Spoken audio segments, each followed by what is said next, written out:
After publishing my video where I play Offer in Architects of Tomorrow, some people have commented saying, hey, this combo's not that good. You can't use Offer on remotes, and the runner can simply let the run end if they bump into an Eli or a Vanilla.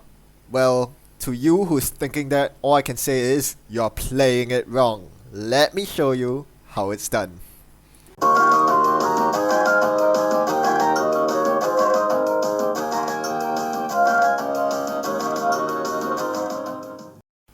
Alright, let's kick the game off. We are playing up against Smoke.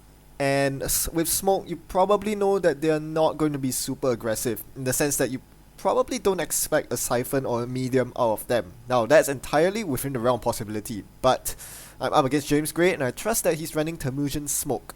So I keep this subpar opening hand. It has two super porous pieces of ice early, which is really not ideal, especially considering that I mandatory draw into a Vitruvius.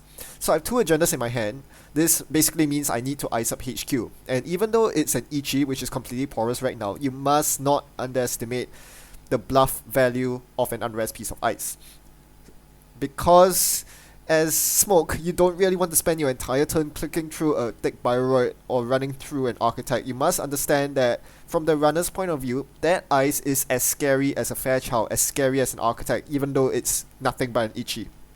So I'm happy to bluff this for my to make this bluff for my opponent. Also notice that I put advanced assembly lines in the iced up remote. I do know that he can easily run through it and not suffer anything because it's a Ravana, which has no relevant subroutine since there are no res Bioroids. Again, you notice that the bluff value of Ravana is so strong that it deters my opponent from actually running through that server. Instead, all he does is Termusian Archives and takes 12 credits off it, which is still a good turn, mind you. I want to ice up Archives right now. I draw into a Fairchild 3, blue level draws me into Adonis and Hedge Fund. So it's quite clear that with only one piece of ice, it very logically goes on Archives here. I do want to stem the Termusian. Giving my opponent so many free credits is never a good thing. Even though stealth Smoke is a stealth deck that doesn't really require too many credits to operate, you still want to stem the economy and grind it to a halt if possible. Alright, so it's very weird that right now I have 3 pieces of ice and they're all protecting a server other than R&D.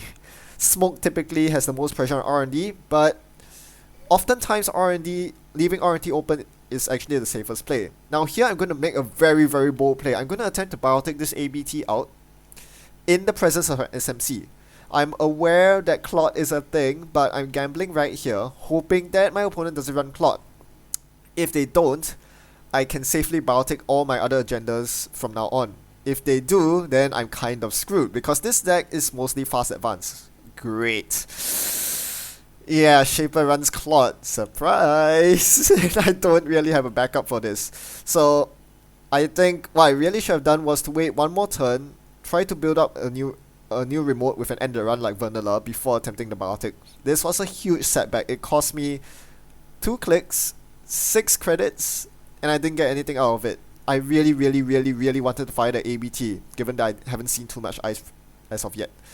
Blackstone comes out, but in any case, I'm just not happy about this. So Vanilla goes on R&D here, obviously, because there's no other server to put it on, and I would like to stop my opponent from poking into R&D.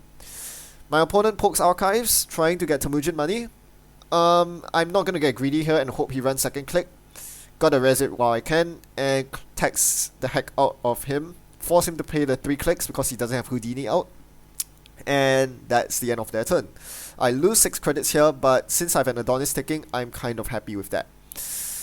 I draw Foxfire. Foxfire is meant to counter Ice Carver, but it works very well against Netmerker, and this is actually quite important. This will be very relevant. If I can keep my opponent's Netmerker down, I will have a commanding position. However, this is not the time to fire the Foxfire.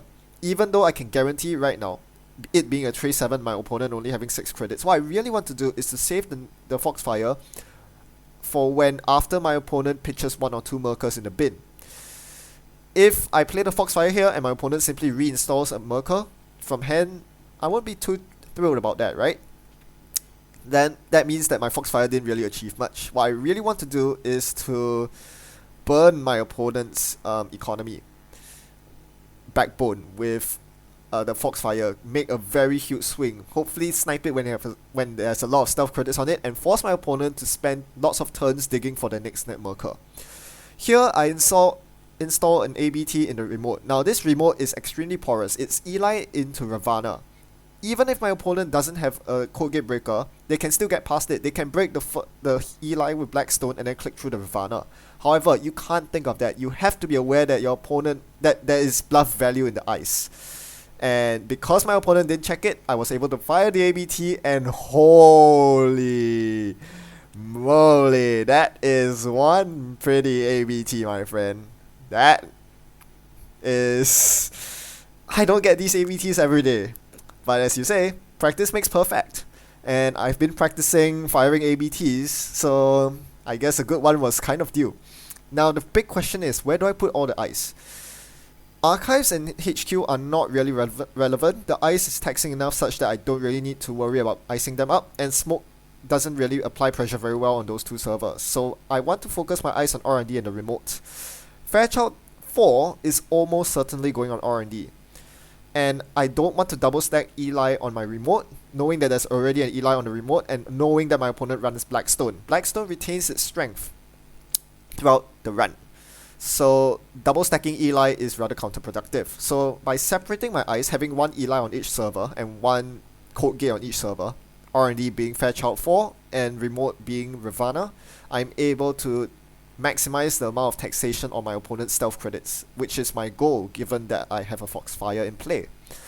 So this was really bad news for my opponent. This means that R&D is practically shut out. Whew, that ABT felt good, and it was a nice bit of revenge for my opponent bringing the clot out on my Biotic label. Alright, next order of business. Re-solidify my economy with Adonis campaign. I've ticked down one Adonis successfully. Let's try for a second. I draw into an Architect here, and it immediately goes on HQ. Now notice I make the misplay. I should draw first click instead of drawing second click.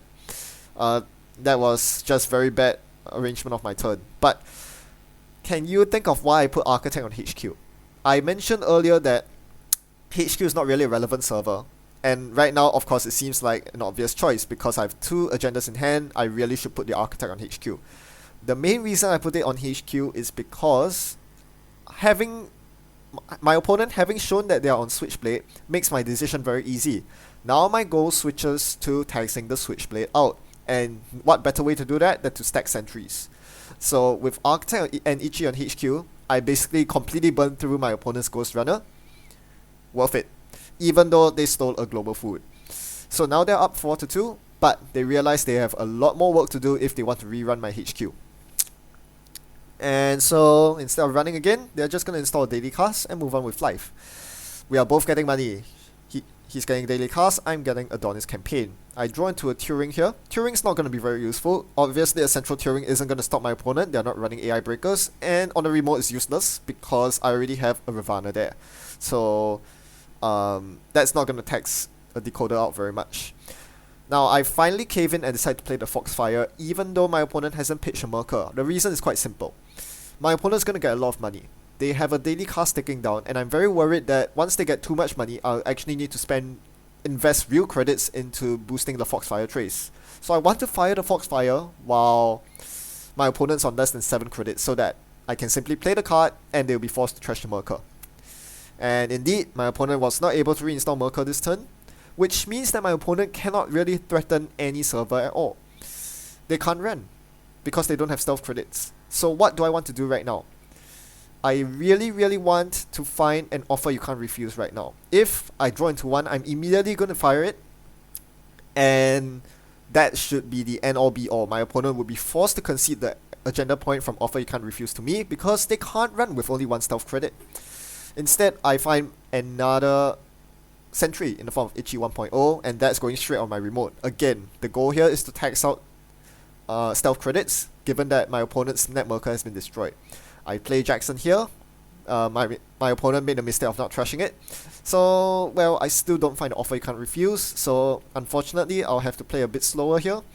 Let's install some econ with the advanced assembly lines and then the CVS. That should be a fine turn for me. And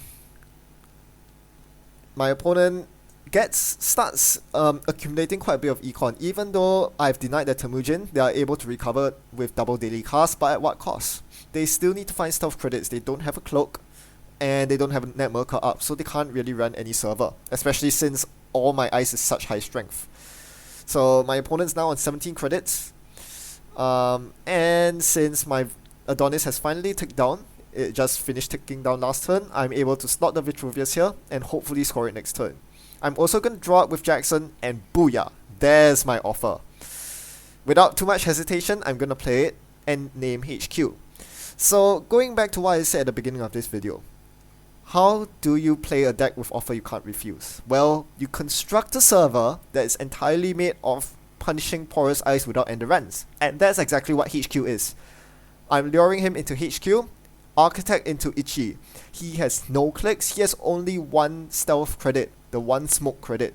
He can't possibly take this offer. But he does. He's gonna run HQ. Interesting. So my opponent brings out SMC with Clone Chip, discards the Clot in the process so that they can bring out a Cloak. This Cloak will give them the second stealth credit they need to break through the Ichi. They are gonna let Architect fire, which is a very smart decision by my opponent right here, because there's not much I can do with no clicks left on this Architect fire. And R&D isn't very cooperative either. I see a bunch of agendas, no ice. This would be a perfect time to install ice from R&D because it would be a free install from Architect. There's nothing much worth installing. I already have a CVS in the remote, so I don't need to install CVS. I can't really install an agenda at this point because my opponent will steal it, so Advanced Assembly Lines is the only logical choice. That's 2 free credits for me. What's more interesting is the install from HQ or Archives. There's a whole bunch of stuff I could install. Actually, I begin thinking about it and realize that the best install for me is actually the Vitruvius on my R&D. Very interesting choice. Here is why. I realize that I'm probably not going to score a global foot this game. My opponent is on stealth breakers. He can easily get through my remote as and when he wishes. Especially with cold read now being a thing. I can't really completely tax my opponent out. If I advance anything in the remote, he's going to go for it for sure. This is why I'm expecting that my win this game is going to be via scoring 4 agendas as opposed to scoring 2 2-pointers and a global food. So knowing your matchup is actually quite important, knowing your route to victory, and this is exactly what I'm doing. I'm setting myself up to score a bunch of 2-pointers. So I have an ABT in my score area. I have a Vitruvius, which I use Architect on, that is now in the remote, that's quite secure, and I have another Vitruvius in my hand, ready to go the turn after. So this is actually planning forward a couple of turns, and this is very important. You need to know what kind of scoring route you have to take as the core in order to secure a victory. It is different depending on the matchup, and in this case, I realized that if I can tax my opponent out of recursion tools, as I did right here, forcing my opponent to trash a Clone Chip to make the HQ run, plus forcing them to trash the Clot, so they don't actually have the Clot threat right now, with a Biotic Label, I could actually score the Vitruvius straight from my hand. And that's exactly what I intend to do if I find a Biotic Label. My opponent finally decides to run my Jackson, so I'm going to reshuffle a couple of cards back in. I need the offer you can't refuse again. Again, my opponent does not actually have enough stealth credits to contest my HQ. I immediately top deck the offer that I just shuffled back into my deck. So, okay, this looks very good. I'm going to lure them into another HQ run. Offer. Refuse this offer. Can you? I think my opponent has to refuse here. He finally caves in, decides that he cannot let Architect fire once more, and decides to let me have the offer. So this is huge. This is really, really huge. As I said, my scoring route this game is 4 agendas. That offer that my opponent refused gave me the 3rd agenda I needed to threaten match point. From now on, my opponent needs to respect that I can win anytime on my remote from now, and needs to run my remote, and exactly that he does.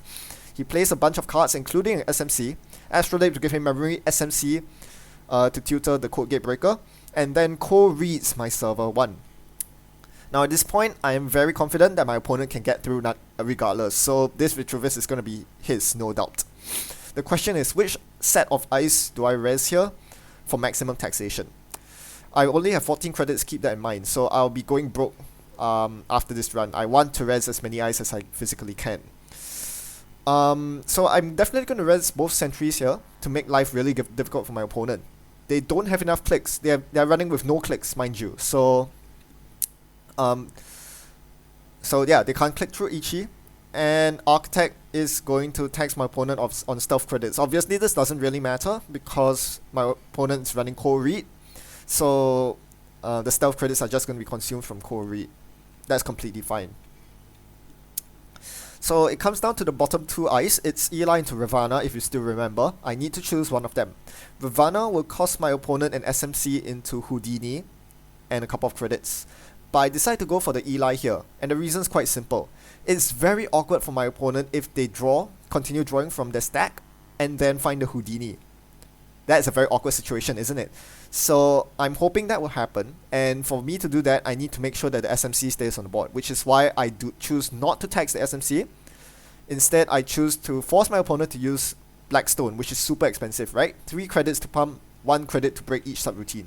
So I give my opponent the Vitruvius, but yeah, that force the Cold Read out and force my opponent to drop a program, because that's what Cold Read forces you to do. You need to trash a program that you use during the run. And apparently you can trash cloaks.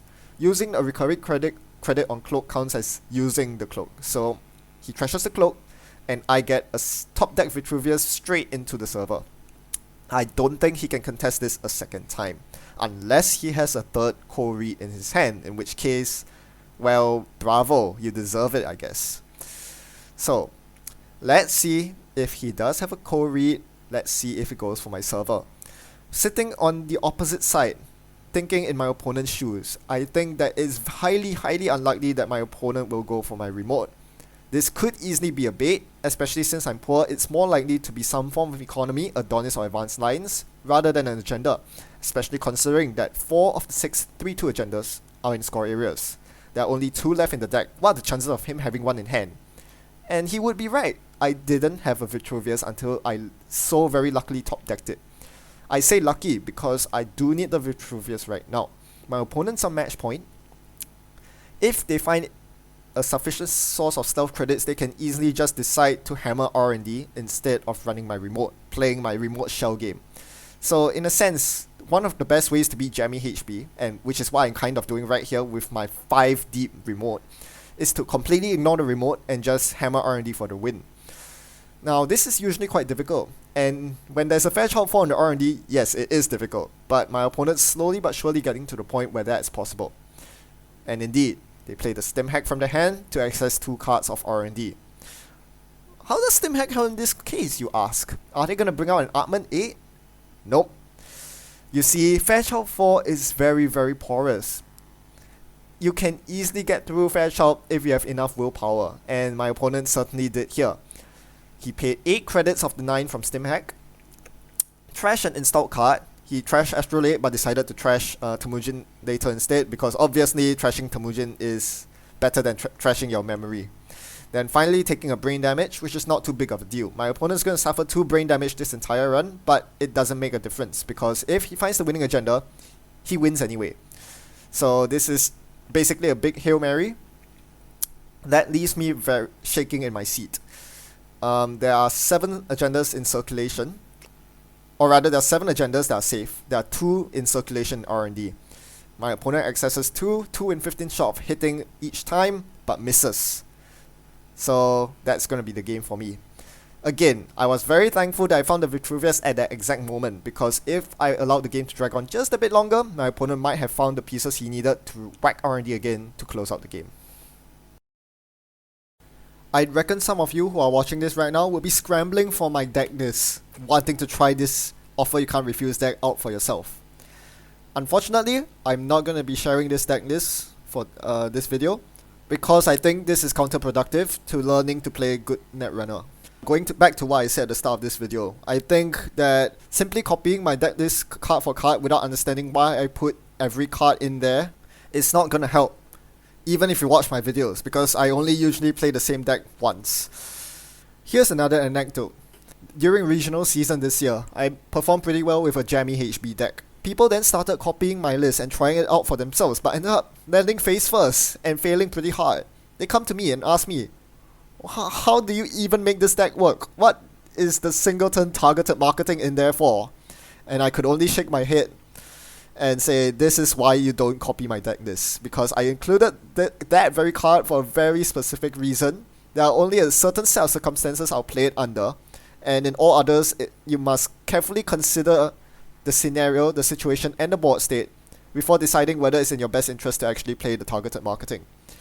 So this is something you won't learn simply by net decking my deck list. If anything, I would feel very responsible, in the negative sense, for encouraging you to play a card that doesn't come out to be useful for you or helpful for you at all. What I instead implore you to do, if you're interested, is to start with a known solid list. One that has performed very well in a tournament or is played by many people. You can't go wrong with these lists, so when you pilot them and something goes wrong, you know you only have yourself to blame. So if you're looking at the HB faction, for example, a deck involving Biotic Labor and Fast Advance, you can refer to this list, which I'll embed in the video description as well. This comes courtesy of Travis Yo, who was the champion of the Southern Mega City Circuit this year. Play this list a few times. Get a feel of the important characteristics of the deck, the tempo, the objectives, ice placement, etc. This is how you build good fundamentals. From there, you can then branch out and do creative things, like making certain modifications to improve the deck, or to slot in a card that you want to try out, like perhaps something that's just been released, or in this case, maybe an offer you can't refuse. I firmly believe this is a much better way to test new cards, because then you can isolate the variable and you can really observe for yourself how this new card performs. Is it pulling its weight in your deck? Or is it just not good enough to make the cut? Because you know what? The deck list that you just saw me play was also derived from a standard Glacier HB list with Biotic Labors. I started out from a very derivative list and just made a couple of modifications to fit in offer you can't refuse, and that's where I landed up. If you put in the effort to sharpen your fundamentals with piloting a HB deck before moving on to venture with new cards like I did, I can promise you that you'll come out a better player, a player that is much more capable of exploiting the full capabilities of every card in the deck, as opposed to coming up to me and saying, offer you can't refuse is a bad card, it has too many limitations. Come on. I know I can do better, and I know you can too. Thanks for watching, and as always, happy net running. See you around.